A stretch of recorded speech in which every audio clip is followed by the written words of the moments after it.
तर 1995 पासून महाराष्ट्रामध्ये युती आघाड्यांचं सरकार येणं रुटीन बनलं। कधी प्री पोल म्हणजे निवडणुकीआधी, तर कधी पोस्ट पोल म्हणजे निवडणुकीनंतर पक्ष एकत्र येणं सुरू झालं।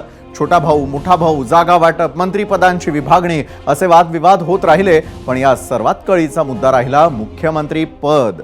सहसा ज्या पक्षाचे जास्त आमदार त्यांचा मुख्यमंत्री असा अलिखित नियम राहिलेला आहे। 2004 साल याला अपवाद ठरलं, तेव्हा राष्ट्रवादीला काँग्रेसपेक्षा 2 जागा जास्त मिळाल्या होत्या, तरीही शरद पवारांनी मुख्यमंत्रीपद काँग्रेसला सोडलं होतं।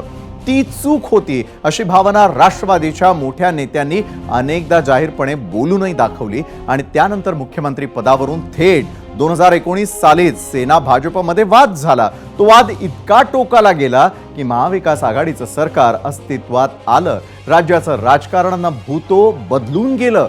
भाजपला रोखण्यासाठी महाविकास आघाडी सारखाच प्रयोग देश पातळीवर या लोकसभेला यशस्वी होता राहिला, पण मोदींना रोखण्याची गुरुकिल्ली विरोधी पक्षांनी सापडवली आणि त्यामुळे विधानसभेतही यश मिळेल असा विश्वास महाविकास आघाडीच्या नेत्यांना वाटतोय।